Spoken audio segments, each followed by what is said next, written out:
Hello दोस्तों। जैसे कि हम सभी को इंतज़ार है बेसब्री से कि आने वाला 2025 हमारे लिए कैसे रहने वाला है। तो आज हम बात करने जा रहे हैं जनवरी के महीने की, क्योंकि सब राशियों का तो आपको पहले वीडियो में दे चुकी हूँ। तो अब मंथ वाइज आपको बता रहे हैं हम। और आज बारी आ गई है तुला राशि की। तो तुला राशि के लिए टैरो कार्ड हमारे क्या गाइडेंस दे रहे हैं, यूनिवर्स से क्या गाइडेंस मिल रही है, ये आपको आज बताने जा रही हूँ। दोस्तों, यदि अभी तक आपने मेरा चैनल सब्सक्राइब नहीं किया है तो आपसे एक विनम्र निवेदन कि सब्सक्राइब करके आप बेल आइकन को दबाना ना भूलिएगा। तो चलिए बात करते हैं तुला राशि की कि टैरो कार्ड्स हमें क्या कहना चाहते हैं। तो दोस्तों, आपके लिए आया है queen of cups, number 2 justice, 6 of cups, the hermit, 3 of pentacles and 3 of wands. तो ये जो मैंने कार्ड निकाले हैं आपके लिए जॉब का, करियर का, रिलेशनशिप का और सोशल लाइफ का, हेल्थ का, ये सब आपको बताऊंगे कि आपका कैसे रहने वाला है। तो चलिए सबसे पहले बात कर लेते हैं आपके जॉब की या बिजनेस की। तो जॉब का जो है दोस्तों या बिजनेस का, अभी तक आपकी जो जॉब और बिजनेस है वो आप अभी मतलब आपने डिसीजन बहुत अच्छे से लेके अपनी जॉब को स्टेब्लिश कर रखा है और आप उससे किसी हद तक सेटिस्फाइड भी हैं।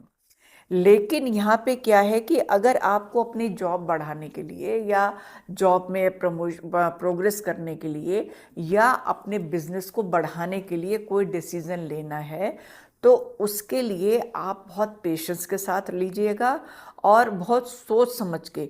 जैसे कि अगर आपको लग रहा है कि आपकी जॉब, अब ये सेटिस्फाइड तो आप हैं लेकिन आपको लग रहा है कि मुझे जॉब चेंज करनी है या मुझे और अच्छा जॉब में कुछ करना है या मुझे अपना बिजनेस और आगे बढ़ाना है, तो उसमें जो भी आप डिसीज़न लेंगे उसको पहले पेशेंटली आप सोचेंगे और बड़ा मतलब ध्यान से कि उसमें आपको क्या क्या करना है, वो एक चीज़ बना के तब आप उसका डिसीज़न लीजिएगा और वो अच्छा रहेगा आपके लिए।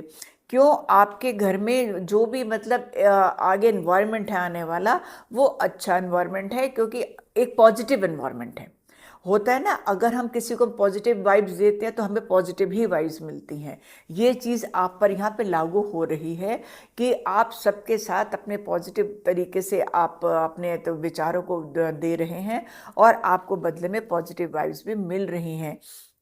क्योंकि ये वाला साल वैसे भी आपके पिछले साल के मुताबिक ये आपका साल ज़्यादा अच्छा रहने वाला है, जॉब में भी और हेल्थ में भी। मैं कहूँगी आपसे कि हेल्थ में अगर अभी आपको कोई दिक्कत आ रही है, कोई मतलब आपको लग रहा है कि आपकी तबीयत कुछ ख़राब है, आपको मतलब बहुत ज़्यादा उसकी वो नहीं है, आपको बस अपना बीपी वगैरह का थोड़ा ध्यान रखिएगा, तो आप उसमें अच्छे डॉक्टर से कंसल्ट कर लीजिएगा, क्योंकि उसमें अभी कोई ऐसी बहुत बड़ी चीज़ कोई ऐसी हेल्थ में नहीं दिखाई दे रही है। जैसे कि मैंने कहा थोड़ा बीपी की वो प्रॉब्लम है जो है, तो वो प्रॉब्लम दिखाई दे रही है, मतलब उसका आप थोड़ा सा ध्यान रखिएगा। और उसमें एक चीज़ और है दोस्तों कि जब हमारा सब कुछ अपने ठीक चल रहा होता है ना, तो हम दूसरे को जैसे कोई अपनी बात करता तो अननेसेसरी सलाहें भी बहुत देने लग जाते हैं। क्योंकि तुला राशि इस बार आपकी जो जॉब है उसमें मैंने जैसे हमेशा पहले भी कहा मैंने कि संयम से चलिएगा, थोड़ा ट्रांसफ़र का भी आपका योग दिख सकता है और जो ट्रांसफ़र होंगे वो आपके अच्छे के लिए होंगे, आप एक्सेप्ट कर सकते हैं। और जॉब में आपको बहुत अपॉर्चुनिटीज़ भी मिलेंगी और आप अच्छा काम करेंगे, आपको अच्छा लगेगा। और जो ट्रांसफ़र भी होगा वो इससे मतलब जो जॉब से रिलेटेड भी हो सकता है और वो आपके फ़ायदे के लिए होगा। तो इसलिए उसको थोड़ा सोच समझ लीजिएगा और उसको ले लीजिएगा आप। लेकिन मैं यहाँ पे क्या कह रही हूँ कि बहुत ज़्यादा प्लानिंग नहीं बतानी है अपनी दूसरों को, वो मत बताइएगा आप। और अननेसेसरी जैसे सलाहें देना ना, हम जैसे जिसको कभी कभी ज्ञान बांटना भी कहते हैं, कि अननेसेसरी किसी को ज़रूरत है नहीं है आप अपनी एडवाइस देना शुरू कर दें, या आपको कोई नॉलेज है आप बीच में बोले कि ये बोलना शुरू कर दें, नहीं, आप इस पे थोड़ा सा आपको कंट्रोल करना पड़ेगा। और आपको अपने घर में अगर आपको कोई बात करनी है या आपको अपनी कोई बात मनवानी है, तो आपको अपने घर वालों से बात करनी चाहिए, यानी अपने पेरेंट्स से। आप एक बार कोई चीज़ अगर ऐसी है ना कि आप चाहते हो कि ये मुझे करनी है, वो शादी भी हो सकती है, मैरिज भी हो सकती है कि आप अपने मनपसंद की मैरिज करें। लेकिन उससे पहले मैं ये कहना चाहूँगी कि आप अपने घर में अपने पेरेंट्स या उस घर में और भी जो लोग हैं, भाई बहन भी हो सकते हैं, उनसे आप एक बार बात करिए, उनको बताइए। आपको कोई मना नहीं करेगा, लेकिन आप उनको बताइएगा ज़रूर। और जैसे कि प्रेम संबंध भी मैं देख रही हूँ अभी तक, क्योंकि अगर प्रेम संबंध भी आपके हैं तो आपको उनको घर में अपनी मदर से ही मतलब डिस्कस कर सकते हैं। उसमें कोई ऐसी प्रॉब्लम नहीं है। आपको इसमें मतलब मई के बाद मुझे थोड़ी, जो अगर आप मैरिड हैं, शादीशुदा हैं, तो मई के बाद थोड़ी सी मुझे परेशानी यहाँ पे दिखाई देगी। ये थोड़ी सी पर मुश्किल हो सकती है। हाँ, लेकिन एक बात और है, जो रिलेशनशिप में आने वाले हैं, जिनका पहले से चल रहा है रिलेशनशिप, या जो नए प्रेम संबंध बनाएंगे, तो वो जल्दबाजी बिल्कुल मत करिएगा। उसमें आपको तकलीफ हो सकती है। जो कोशिश ये करेगा कि मई के बाद आपका कोई रिलेशन बनता है मई के बाद, तो वो थोड़ा ठीक रहने वाला है। लेकिन उससे पहले अगर आपका कोई रिलेशनशिप है तो उसमें आपको थोड़ी सी मुश्किलें आ सकती हैं। आपको हो सकता है कि किसी का ब्रेकअप भी हो, तो वह, क्योंकि ये कार्ड आपको दिखा रही हूँ, हो सकता है कि वो आपका ब्रेकअप भी हो, आपको कुछ तकलीफ भी मिले। तो यही कहना चाह रही हूँ कि आप अगर आ रहे हैं रिलेशनशिप में तो बहुत थोड़ा सोच समझ के, जल्दबाजी नहीं करनी है, थोड़ा आराम से करना है। तो वो इन सब चीज़ों का आप ध्यान रखिएगा। तो वही मैंने आपको बताया, जॉब का मैंने आपको बता दिया, डिसीज़न आपको ठीक लेने हैं। हेल्थ में आपको कोई बहुत ज़्यादा मुश्किल नहीं दिखाई दे रही है, उसका जो भी आपको प्रॉब्लम आती है डॉक्टर से तुरंत कंसल्ट करिएगा। और अपनी जो भी डिसीज़न लेने हैं आपको बहुत पेशेंटली लेने हैं। अननेसेसरी किसी को सलाहें नहीं देनी है। कोई अपनी प्लानिंग जो भी आप कर रहे हैं वो नहीं बतानी है। जो ट्रांसफ़र्स हैं वो होंगे, वो आपके अच्छे के लिए होंगे, और वो उनको बहुत सोच समझ के आपको एक्सेप्ट करना है। कोई बात एक्सेप्ट करने में आपका फ़ायदा है, नुकसान उसमें नहीं है। और आपको कोई भी डिसीज़न, वो आपकी लव लाइफ क्या है, रिलेशनशिप का है, शादी का है, वो आपको अपने घर में मतलब घर में ज़रूर डिस्कस करना है, और घर वालों से ज़रूर सलाह लेनी है। और रिलेशनशिप में, लव अफेयर्स में थोड़ा ध्यान भी रखना है। कि मैं ये नहीं कह रही हूँ कि हर एक का ब्रेकअप हो जाएगा, वो नहीं मैं बोल रही हूँ, लेकिन मैं सिर्फ ये कह रही हूँ प्रिकॉशन लेनी है। आपको जल्दबाजी नहीं करनी है, बहुत जल्दी जल्दी उसमें नहीं करना है, अननेसेसरी बहस नहीं करनी है। ये सबसे बड़ा मेन रीज़न है। बहुत ज़्यादा बहस नहीं करनी है अपने ये लव उसमें पार्टनर से। और दोनों को, मतलब दोनों के लिए ही है कि एक दूसरे की फीलिंग का, विचारों का भी बहुत ध्यान रखना है। मई के बाद स्थिति सुधरती भी नज़र आ रही है। आप शादी करना चाहते हैं तो इस साल आपकी शादी का भी योग है।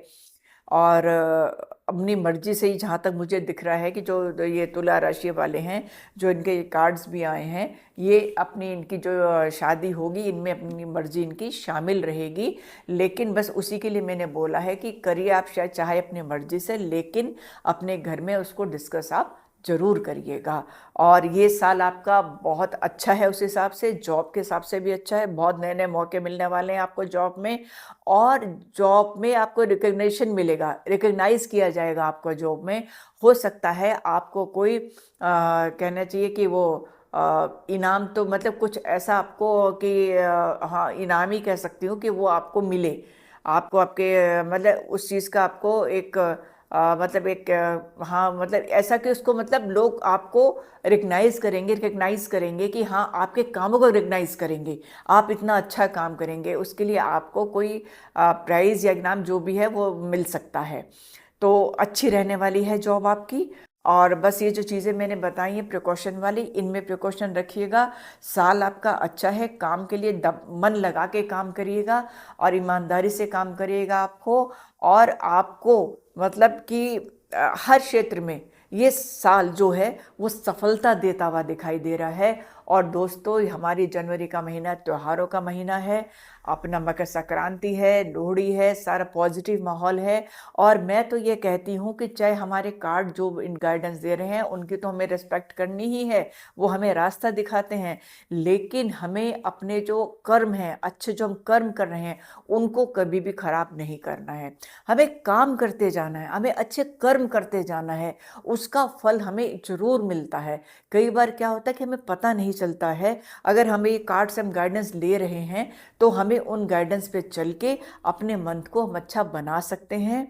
आप क्या कहते हैं, सूर्य भी उत्तरायण होने जा रहे हैं मकर संक्रांति में, अपनी सामर्थ्य के अनुसार दान जरूर करिएगा और सूर्य भगवान को रोज जल दीजिए, क्योंकि ये वैसे भी अगला साल जो हमारा आ रहा है सूर्य भगवान का ही है और मंगल का, दोनों आपस में फ्रेंड्स हैं, दोनों दोस्त हैं, तो दोनों का आप हनुमान चालीसा भी, आप हनुमान जी की भी पूजा करिए, सूर्य भगवान को जल दीजिए, ये सारे आपके अपना जो भी चीज़ है पॉजिटिव दीजिए, पॉजिटिव लीजिए, ये मेरा कहना है। तो ये छोटा सा विश्लेषण मेरा तुला राशि वालों आपके लिए। खूब प्रसन्न रहिए, खूब खुश रहिए, खूब हेल्दी रहिए और आप अच्छे से काम करिए अपना, खूब सोच समझ के सारे डिसीजन लीजिए। तो मिलती हूँ आपसे अगले वीडियो में अगली राशि के लिए। आप स्वस्थ रहिए, खुश रहिए, मुझे आज्ञा दीजिए। नमस्ते।